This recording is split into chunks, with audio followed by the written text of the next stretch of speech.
네, 오늘은 사랑으로 세우는 가정이라는 제목으로 말씀을 나누겠습니다. 그럼 하나님께서 우리에게 다양한 은사를 주셨습니다.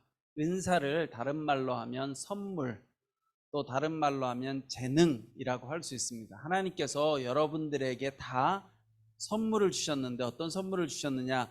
재능을 다 주셨다는 거예요.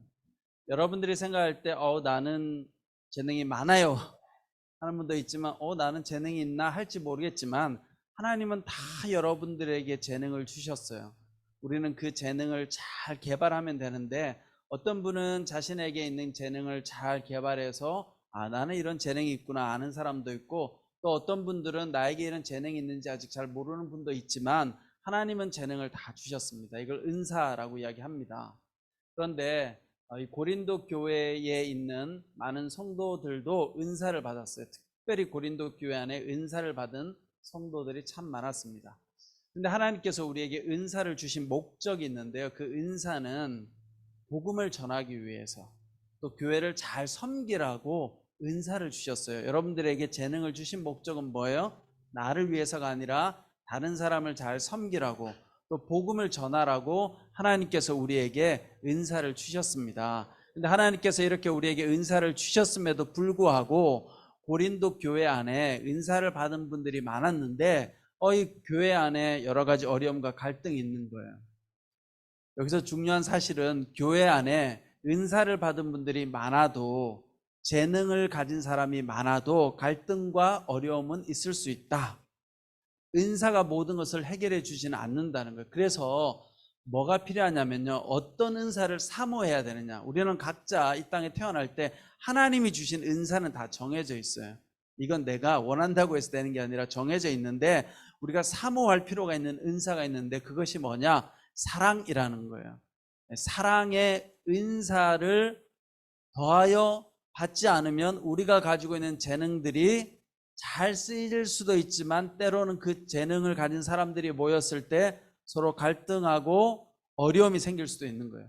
그래서 우리는 항상 공동체로 모여 있을 때 하나님 앞에 사랑의 은사를 달라고 해야 됩니다. 이 사랑은요, 은사이기도 하지만 또 성품이기도 해요. 인격의 요소잖아, 그렇죠? 그러니까 사랑은 두 가지를 다 가지고 있어요. 재능일 수도 있으나 사랑은 성품이니까 우리 모두는 다 사랑의 열매를 맺어야 된다라는 거죠. 자, 여러분, 그런데 이 사랑의 은사를 갖고 있지 않으면 어떤 문제가 일어나요? 오늘 고린도전서 13장에 보면 1절에 이런 말이 나와요. 내가 만일 사람의 언어와 천사들의 말을 한다 할지라도 내게 사랑이 없으면 울리는 징이나 소리나는 꽹과리와 같을 뿐입니다. 그러면 꽹과리 소리가 물론 뭐 연주할 때는 좋지만 그냥 꽹과리 소리가 나면 별로 아름답진 않잖아요, 그렇죠? 아우 시끄러워.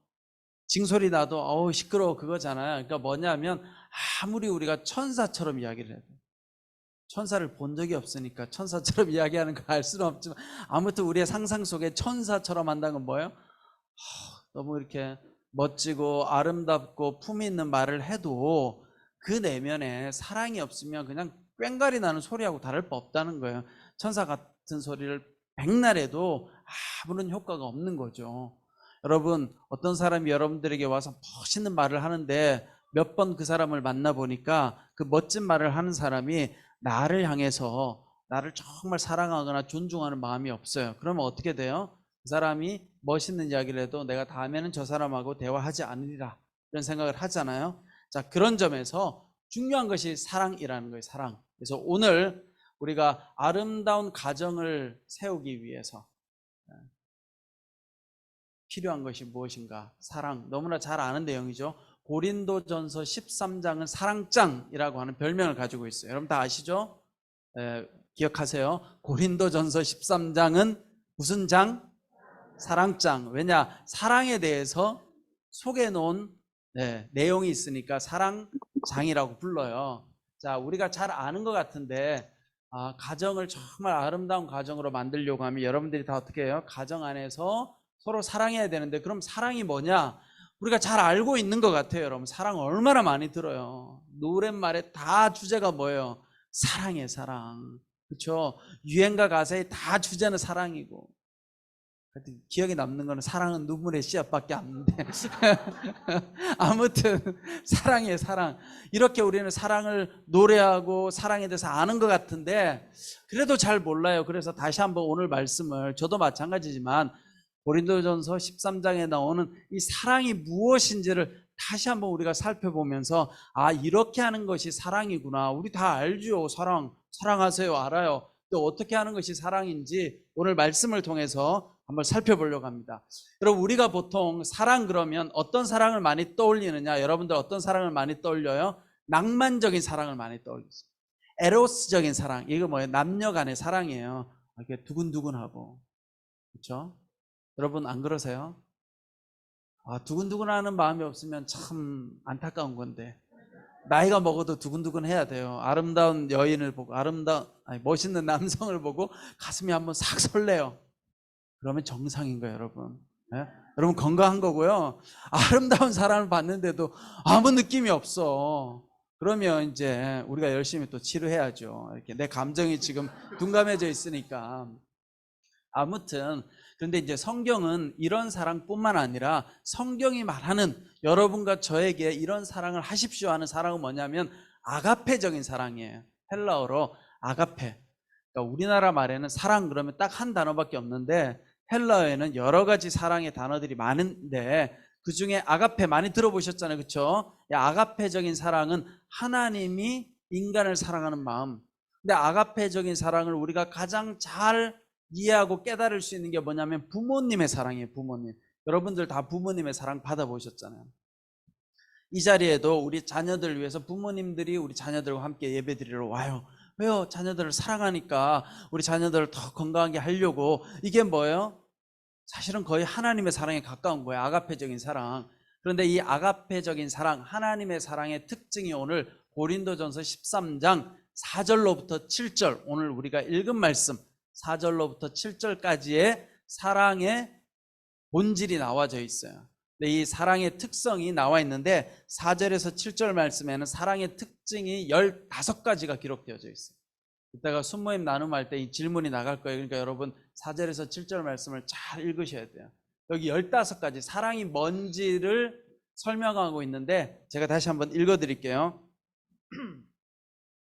사랑은 오래 참고 친절하며, 사랑은 시기하지 않으며 자랑하지 않으며 교만하지 않으며 무례하지 않으며 자기 유익을 구하지 않으며 성내지 않으며 원한을 품지 않으며 불의를 기뻐하지 않으며 진리와 함께 기뻐하고 모든 것을 덮어주고 모든 것을 믿으며 모든 것을 바라고 모든 것을 견딥니다. 여러분 이게 사랑이라는 거예요. 이게 꽤 많죠, 그렇죠?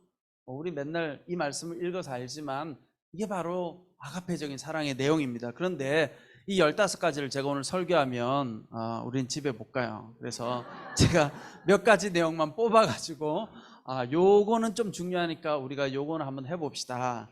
자, 먼저 살펴보기 앞서서 제가 이 고린도전서 말씀을 보면서 특징이 있어요. 특징 3가지를 발견했어요. 요 사랑의 특징이 첫 번째는 뭐냐면요, 여기에 나와 있는 사랑의 속성은 인간의 힘으로 하기가 어려운 것들이에요. 사실은. 자, 한번 앞부분 읽어볼게요. 사랑은 오래 참고. 여러분 오래 참아지세요? 잘 안 돼요. 나는 오래 참는 게 잘 돼. 훌륭하십니다, 여러분. 이게 잘 안 되는 게 정상이에요. 또 친절하며.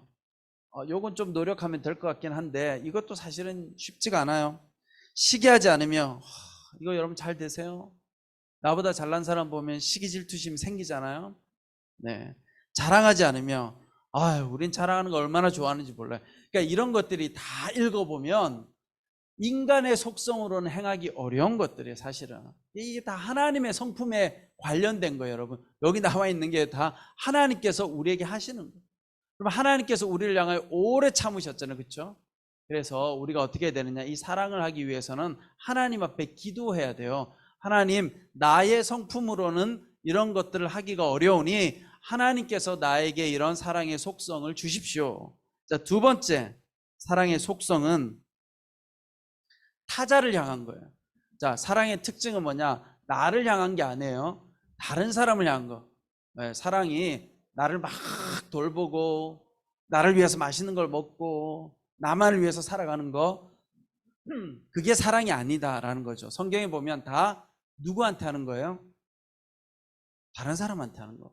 다시 한번 들어보세요. 오래 참고. 누굴 향해 오래 참아요? 상대방이죠. 친절하며. 상대방을 향해 친절하죠. 시기하지 않으며, 자랑하지 않으며, 교만하지 않으며. 이게 누구야? 다 다른 사람한테 교만하지 않는 거예요. 여러분, 나 혼자서 교만할 수 있어요? 누구한테 잘난 척해야 내가 교만해지잖아요. 그러니까 다 타인을 염두에 두는 거예요. 여기 보면 불의를 기뻐하지 않는 것, 진리와 함께 기뻐하고 모든 것을 덮어주고 덮어주는 것. 이런 건 뭐예요? 모든 것을 바라는 것, 모든 것을 믿는 것이 뭐예요? 다 타인을 염두에 두는데 여기에는 사람일 수도 있고 우리가 하나님을 향해서일 수도 있는 거예요. 그래서 사랑이라는 건 나를 위한 것이 아니라 타자를 향한 것이다. 그리고 세 번째 특징은 사랑은 의지를 가지고 행동해야 돼요. 우리는 보통 사랑하면 어떻게 생각해요? 감정을 생각해요. 그러니까 이성을 보면 가슴이 두근두근하고, 여러분 사랑 안 하고 싶어도 사랑이 되는 게 사랑이라고 생각하지만 진짜 사랑은 뭐예요? 감정으로 하는 게 아니라 그 감정이 끝났을 때, 아 사랑스럽지가 않아, 얼굴을 보고 싶지가 않아. 에? 그런데 어떻게 해요? 의지를 발동해서 우리 순장님들께서 순원들을 섬길 때 사랑으로 섬기잖아요. 좋아하는 마음으로 섬기지만 어떨 때는 힘들 때도 있어요. 그렇죠? 내 삶이 힘들 때도 있고 교회 가는 게 힘들 때도 있고, 그런데 어떻게 의지를 가지고 온단 말이에요. 때로는 순장의 직분을 받았으니까 내가 힘들지만 오늘은 피곤해서 집에 있고 싶지만 의지를 가지고 교회에 나와서 우리 순을 섬긴단 말이에요. 이게 다 뭐예요? 이게 사랑인 거예요. 사랑. 그러니까 사랑에는 뭐가 필요해요? 노력이 필요한 거예요. 그냥 어떤 사람 보면 막 가슴이 뜨고 좋아, 이건 사랑의 완전한 내용은 아닌 거죠. 일부분. 네. 진짜 사랑은 뭐예요? 힘든 걸 억지로 해내는 것이 바로 사랑이다. 자, 이런 것들인데 이런 것들을 행하신 분이 바로 우리 예수님인 거예요. 예수님이 땅 가운데 오셨잖아요. 그렇죠? 그래서 예수님께서 이 세 가지를 행하셨어요. 자, 그러면 오늘 우리 사랑의 속성 중에 우리에게 필요한 중요한 내용, 제가 뽑은 리스트예요. 첫 번째, 사랑은 오래 참는 것이다. 이게 참 중요해요. 우리가 세상 살아가면서 인내해야 될 때가 참 많아요. 하나님을 믿는 믿음에도 오래 참는 것이 필요해요. 하나님 왜 제 기도 안 들어주세요? 왜 빨리 저에게 안 나타나세요? 그럼 그럴 때 있으시잖아요. 하나님을 향해서도 우리는 오래 참아야 돼요. 근데 거꾸로요, 하나님이 우리를 향해 오래 참고 있는 거 아세요, 여러분? 하나님이 안 참으시면 어떻게 되겠어요? 우리는 바로 오늘 그냥 죄 가운데서 하나님의 징계를 받아야 되는데, 하나님께서는 우리가 연약함에도 불구하고 죄를 지음에도 불구하고 어떻게 하신대요? 오래 참으신대요. 근데 성경을 보면 하나님의 오래 참으심은 뭐 계산하기는 어렵지만 뭐 몇 분, 몇 시간, 며칠, 몇 달, 몇 년이 아니라 거의 우리 일생 전체예요. 일생 전체. 그러니까 여러분 죽기 전에 회개하시면 돼요. 그렇다고 죽을 때까지 회개 안 하면 안 되고, 그 정도로 하나님은 우리에게 기회를 주시는 분이다. 그러니까 하나님의 오래 참음이란 뭐예요? 여러분과 저를 구원하기 위해서 기회를 끊임없이 주시는 분이다. 그런데 우리도 다른 사람을 향해서는 뭐가 필요해요? 오래 참는 것이 필요하다. 근데 참 힘들죠. 그렇죠? 오래 참는 것이 쉽지가 않아요. 여러분 링컨 대통령 잘 알죠? 링컨 대통령이 참 몰골이 참 못생겼다고 해요. 여러분 인터넷 같은 데 한번 쳐보시면 되게 못생겼어요. 이게 딱 마르고 막 광대뼈도 나오고 이렇게 턱수염도 있고, 못생겼으니까 턱수염 길렀겠죠. 그렇죠? 근데 하여튼 그런 모습인데, 그래가지고 링컨 대통령의 살아온 삶을 쭉 보면요, 그렇게 실패가 많아요. 또 대통령 되기 전까지. 하여튼 인생이 다 실패의 연속이고 인생이 다 사람들로부터 손가락질만 당해요. 그런데 링컨을 그렇게 옆에서 비판한 사람이 있어요. 그 사람이 누구냐면 스탠튼이라고 하는 사람인데, 이 사람이 늘 링컨을 조롱했다고 해요. 심지어 외모를 가지고도 조롱하고, 그 얼굴이 어떻게 원숭이를 닮았다 그러고, 조롱하고, 참 교활하고 저급한 어릿광대다 그러고, 하여튼 링컨의 인격을 모독하고 외모를 가지고 장난치고 이렇게 막 비꼬았다는 거예요. 여러분 요즘 우리가 정치인들 보면 맨날 비판하잖아요. 서로 다른 당이라고. 그렇죠? 별로 좋아 보지는 않는 것 같아요. 그런 거 볼 때마다. 근데 어쨌든 이 스탠튼이라는 사람이 평생 그렇게 링컨을 향해서 비난하고 비판했는데, 이 링컨이요, 이 스탠튼을 국방부 장관에 임명해요. 그래서 주변에서 깜짝 놀라가지고, 아니 당신을 맨날 비판하고 비난했는데 어떻게 그 사람을 국방부 장관에 임명합니까? 그랬더니 그 사람의 나는 능력을 보고 국방부 장관에 임명합니다. 능력이 있으니까 국방부 장관에 임명했다는 거예요. 그러니까 링컨이야말로 진짜 이 사랑하는 사람이에요. 오래 참았던 사람인 거예요.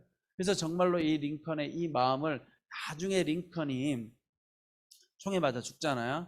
그때 이 스탠튼이 링컨의 유해가 안치된 곳에서 이렇게 표현했다는 거예요. 역사상 가장 훌륭한 통치자가 누워있다. 죽고 나니까 이제 그 가치를 알아본 거죠. 그러니까 여러분, 사랑은 뭐예요? 오래 참는 거예요. 부모님이 돌아가시면 그제서야 깨닫잖아요. 불효한 자식들이, 아, 우리 부모님이 나를 위해서 정말 헌신하고 사랑해 주셨구나. 살아있을 때는 잘 모르는 거예요. 여러분, 한마음 공동체도 마찬가지예요. 우리가 맨날 있으니까 소중한지 잘 모르죠. 근데 여러분들 여기서 이사 가보세요. 서울이 아니라 부산으로 갔다. 다른 지역으로 가면 한마음 없잖아요. 가보면 알아요. 아, 귀한 곳이었구나. 그래서 사랑이란 건 뭐예요? 오래 참음이다. 그러니까 여러분들 한번 가슴에 손을 얹고 생각해 보세요. 내가 평소에 잘 참는지. 잘 안 참는다고 생각되시면 오늘 기도하세요. 하나님, 우리가 믿음이 성장한다는 건요, 반드시 이 참는 마음이 길어져야 돼요. 그래야 여러분 예수님 만난 거예요. 우리가 죽을 때까지. 물론 하나님 안에서 성인군자처럼 될 수는 없어요. 그런데 우리가 어쨌든 하나님 나라 가기 전까지 이 오래 참는 능력이 점점 증가해야 돼요. 두 번째는 사랑은 온유함. 그런데 우리말 성경에는 친절함이라고 기록되어져 있죠. 개정 성경에는 온유함, 뭐 비슷한 말이죠. 온유하고 부드러운 거, 친절함. 여러분, 세상에는 혹은 교회 안에는요, 착한 사람이 많아요. 선량한 사람이 많아요. 바른 말을 하는 사람이 많아요. 그러나 제가 늘 이야기하잖아요. 착한 말과 바른 말은 상대방을 사랑하는 마음으로 하지 않으면 아무런 의미가 없어요.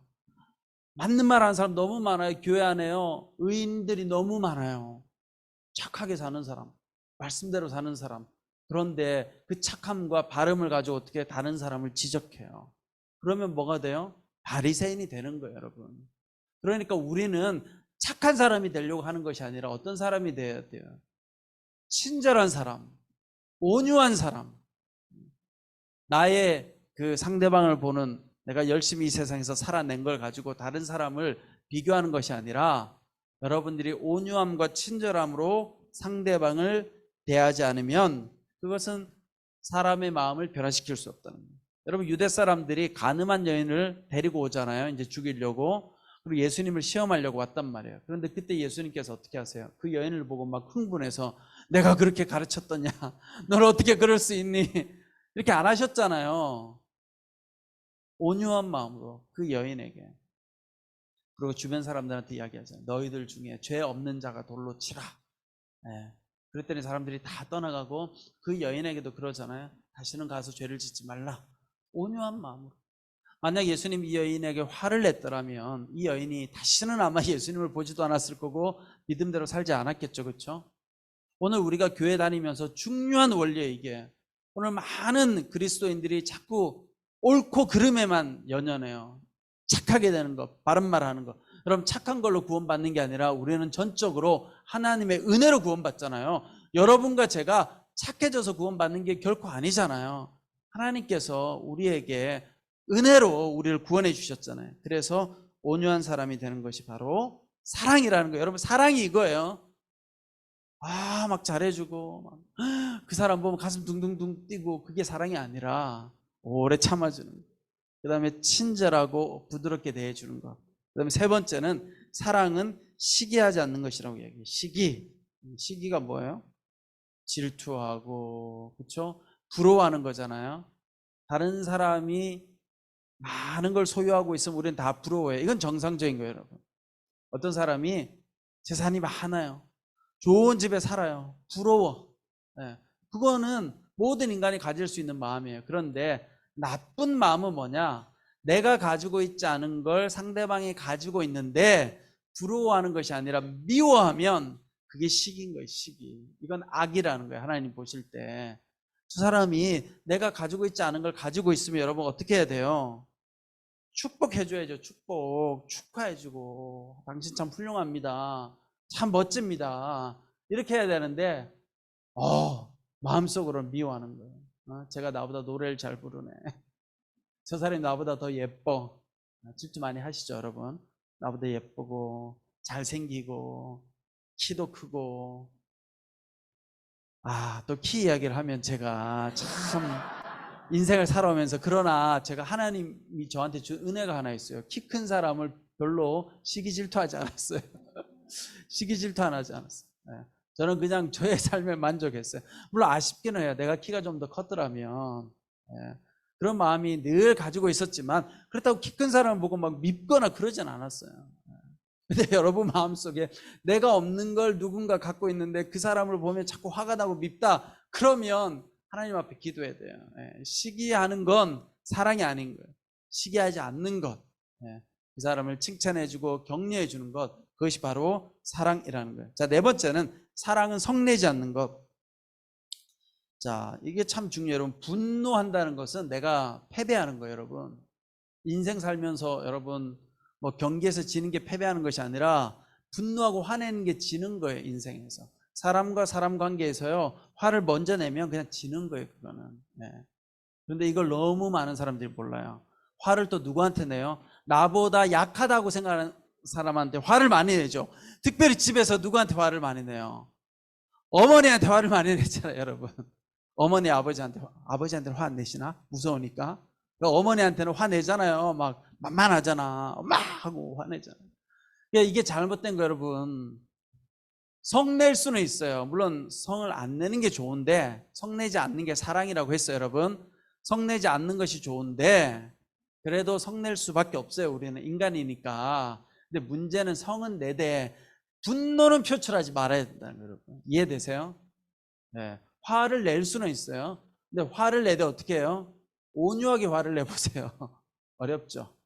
온유하게 화를 내는 건 뭐예요? 내가 이 사람한테 지금 화가 난 걸 잘 전하는 거예요. 당신이 이런 행동 때문에 내가 화가 났습니다라고, 그거를 분노하면서 꼭 전해야 되는 건 아니잖아요. 그걸 온유하게 전하는 건데, 분노한다는 건 상대방의 영혼을 망가뜨리는 거예요, 여러분. 내가 분노하면요, 나도 화가 나서 영혼이 무너지지만 그 분노를 듣는 사람의 마음이 어떻게 돼요? 상처받잖아요.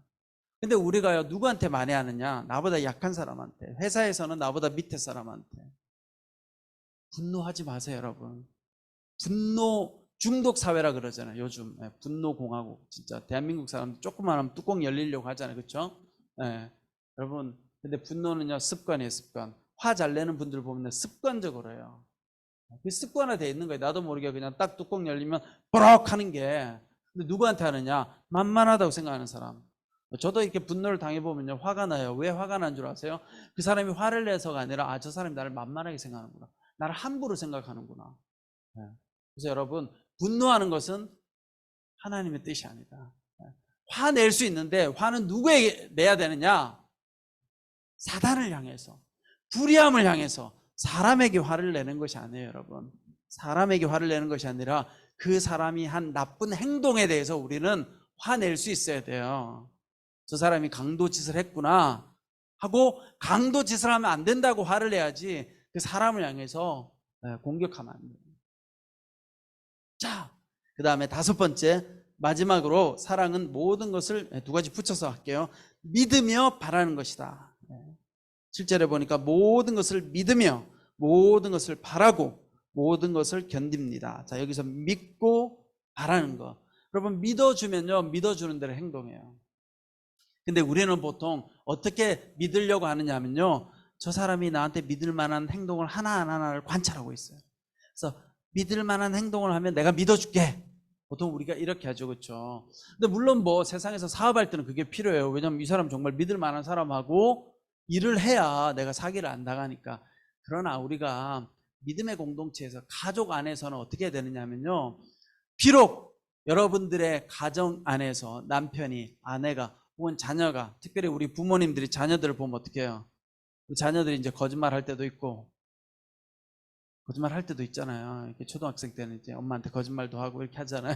그런데 그럴 때 그 자녀를 변화시키려고 하면 그 거짓말 하는 걸 어떻게 해요?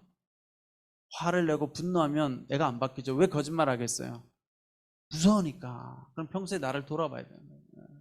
그러니까 믿어주면 거짓말 하다가도 저 사람 날 믿어주는구나 해서 믿어주는 대로 반응을 해서 사람이 바뀌는 거예요. 여러분, 이게 원리예요, 원리. 사람을 변화시키는 원리는 저 사람이 날 믿을 수 있도록 행동하면 내가 믿어줄게가 아니라 가족은 그렇게 하는 거예요. 세상은 우리가 따져야 되지만 가족 안에서는 믿을 만한 행동하면 내가 믿어줄게. 아내, 남편 아니에요, 여러분. 남편이 거짓말을 할지라도 아내가 날 속일지라도 어떻게 해요? 속아주는 거예요. 믿어주는 거예요. 그럼 어떻게 돼요? 계속 거짓말하면 나쁜 사람이죠. 기도하는 거예요. 그럼 어떻게 해요? 상대방의 영혼의 변화가 일어나겠죠. 내가 이렇게 몇 번 거짓말을 했는데도 저 사람 날 믿어주고 따뜻하게 대해주네. 내가 계속 이렇게 하면 안 되지. 이게 여러분 사랑인 거예요. 사랑. 네. 이해가 되세요? 저한테 상담하러 온 분들이 맨날 그러거든요. 이 사람하고 이혼을 해야 될까요? 말아야 될까요? 꼭 나보고 판단을 해달래요. 자기가 해야지. 내가 하라고 했다가 나중에 또 뭐라고 할 거 아니에요, 그렇죠? 근데 제가 그때 하는 이야기가 있어요. 이혼을 할지 말지를 결정하지 말라고. 저 사람 나한테 잘하면 이혼 안 하고, 저 사람 나한테 못하면 이혼해야지. 그게 아닌 거예요, 여러분. 정답은 내가 이혼을 안 하기로 마음을 먹어야 이 사람이 이혼을 안 할 수 있도록 행동이 바뀌겠죠. 물론 여러분들 중에 이혼을 해서 결과가 나오신 분들은 또 괜찮아요. 열심히 사시면 돼요. 저는 예화니까. 어쨌든 우리가 중요한 건 저 사람이 나한테 이렇게 행동하면 거기에 맞춰서 내가 행동하리라. 이건 사랑이 아닌 거예요. 그 사람의 행동과 상관없이 내가 믿어줄게. 그러면 믿어주는 거예요. 제가 저희 아버지하고 지낼 때 고등학생이 되니까 아버지가 어느 날부터 저를 믿어주시더라고요. 제가 설교 때 몇 번 이야기했는데 그 느낌이 뭐냐면요. 우리 아버지가 나한테 뭘 안 물어보네. 내가 뭘 잘하는지 못하는지를 간섭을 하시지 않네. 그냥 모든 걸 다 믿어주시네라는 마음이 들었어요. 뭐라고 해도 믿어주세요. 저는요, 저희 아버지한테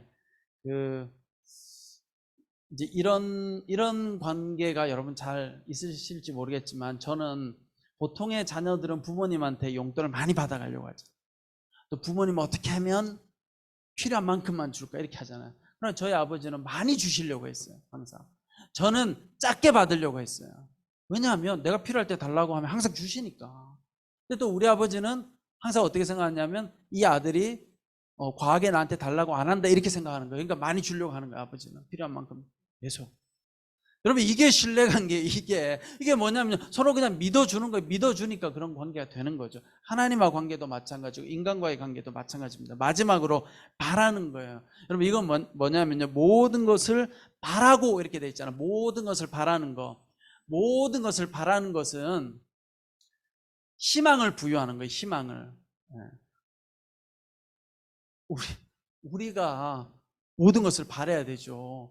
세상에서는 한마음 공동체를 향해서 별로 기대가 없잖아요. 그렇죠? 그런데 우리는 어떻게 해요? 우리는 바라는 거예요. 치유가 될 것이다. 언젠가는 회복될 것이다. 물론 그 치유와 회복이라는 게 꼭 우리가 생각하는 아무 증상이 없는 게 저는 치유와 회복이 아니라, 우리가 일상에서 그냥 잘 살아가면 돼요. 그렇죠? 하나님과 더불어, 세상과 더불어 잘 살아가는 게 치유예요. 여러분, 치유되는 게 망상이 사라지는 게 치유가 아니라, 내가 망상이 있어도 여러분들 인식하면 되잖아요. 이게 내가 지금 망상이구나. 저기 헛것이 자꾸 보이는구나. 그렇지만 제가 여러분 상황이 안 돼봐서 잘 모르겠는데 영화에 보니까 나오잖아요. Beautiful Mind인가. 거기에 보면 존 내시 박사가 이 여자애가 자꾸 따라다니잖아요. 이거 조현병인데, 근데 나중에 자기가 알아요. 이게 현재에 실제하지 않는 거구나. 그러면 되는 거예요, 여러분. 중요한 건 뭐냐면 바라는 거예요. 믿어주는 거죠. 희망을 거는 거예요. 그래서 예수님이 이 땅 가운데 오셔서 어떻게 하셨어요? 세리와 그 당시 사회에서 손가락질했던 죄인들 목록에 들어가는 게 세리. 오늘날로 말하면 세금 걷는 분들, 국세청에 근무하는 분들. 참 오늘날은 나쁜 분들이 아닌데, 하여튼 그 당시에는 세금 징수하는 분들이 나쁜 사람이었어요. 죄인. 그 다음에 창기. 그 다음에 하여튼 당당 사회에서 여러 가지 소외되어졌던 사람들. 이런 사람들, 세상은 그 사람들 바라지 않아요. 더 이상 기대하지 않아요. 그런데 예수님은 어떻게 해요? 만나잖아요. 그래서 같이 밥 먹고 삭개오를 향해서 기대를 하잖아요. 그러니까 삭개오가 어떻게 자신의 재산의 절반이라도 내놓겠습니다라고 이야기하잖아요. 여러분, 이게 바로 사랑인 거예요. 사랑. 내가 바라는 거예요. 희망을 부여해 주는 거예요. 여러분들은 그렇게 하셔야 돼요. 가정 안에서 사랑으로 넘치는 가정을 만들려고 하면 좀 상대방이 부족해도, 근데 상대방을 있는 그대로 보면 어떻게 해요? 맨날 싸울 수밖에 없잖아요. 그렇죠? 저도 마찬가지예요. 저도 결혼해보니까 힘들더라고요, 사는 게. 이게 녹화가 돼서 참 걱정이긴 한데, 힘들어요. 거기다 내가 또 이혼으로 책을 썼잖아요. 그래서 제 마음속에 내가 이혼하면 어떻게 될까? 내가 책을 이혼하지 말자고 썼는데, 이혼에 대해서. 힘들어요, 여러분. 근데 제가 우리 아내도 엄청 노력하려는 거죠. 저를 위해서 진짜. 그게 보여요. 저도요, 저희 아내한테 항상 말을 할 때요, 항상 어떻게 하면 좋은 말을 할까? 고마워요, 예뻐요, 멋져요. 이런 이야기 맨날 해요, 제가 진짜. 의지로 해요, 의지로. 여러분. 그 노력인 거예요, 노력. 말을 그렇게 해야 돼요. 말이 빈말이라도 여러분. 요즘은 얼굴이 왜 그래? 맛이 갔네? 머리 좀 빗고 있지? 그렇게 하면 안 되고, 빈말이라도 예뻐. 저희 아내가 맨날 물어봐요. 나 예뻐? 이렇게 물어봐요, 저희 아내가. 그럼 신혼 초에는 예쁘다고 말해주잖아요. 근데 이제 신혼이 아니잖아요. 그래도 우리 아내가 맨날 물어봐요. 나 예뻐? 그러면 예뻐! 이렇게 이야기해주죠. 해줘야 되는 거예요. 그 배워서 하는 거예요, 여러분. 옛날에 우리 이런 거 안 배웠지만 이제는 다 배워서 안단 말. 어떻게 해야 돼요? 예뻐라고 이야기해 주는 거예요. 그게 사랑인 거예요, 사랑. 의지로 바라는 거예요. 바라는 속에 저 사람은 변화될 것이야. 왜요? 하나님께서 변화시킬 거예요. 바라는 거하고요, 안 바라는 거 천지차예요, 여러분. 바라면요, 변화돼요. 근데 우리가 바람을 갖지 않으면 한마음 예배에 와서 내가 예배 드리다 보면 변화될 거야 라고 바라야 돼요, 여러분. 그럼 바람이 없으면 뭐 와서 될까 말까? 오늘 목사님 설교는 좀 들을만 하나? 여기 어떻게 뭐 좀 정신과 전문의 선생님 많이 계시나? 뭐 이런 거를 우리가 판단하고 있으면 안 돼요, 여러분. 와서 내가 저 예배 가면 변화가 일어날까요? 회복될까요? 이런 바라는 마음을 가지고 여러분들이 살면요, 거기에 어떤 일이 일어난 줄 아세요? 하나님 역사하는 거예요, 진짜. 성령이 역사하는 거예요. 그게 기적이에요, 기적, 여러분.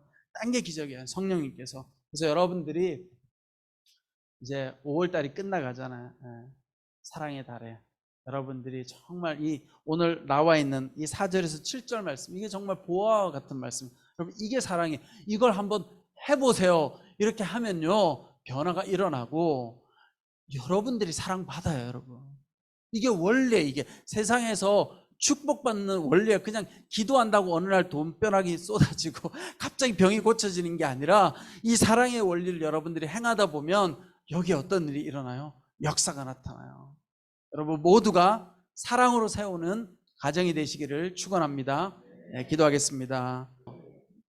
지금은 우리 주 예수 그리스도의 은혜와 하나님 아버지의 그 크신 사랑과 성령님의 감동, 감화, 위로 교통하심의 역사가 사랑의 본질을 붙들고 사랑하며 아름다운 가정을 세워나가기 원하는 우리 한마음 공동체 모든 성도님들 한 분 한 분 머리 위에, 그 가정과 자녀들과 모든 삶의 터전 위에 지금부터 영원토록 함께 하시기를 간절히 축원하옵나이다. 아멘.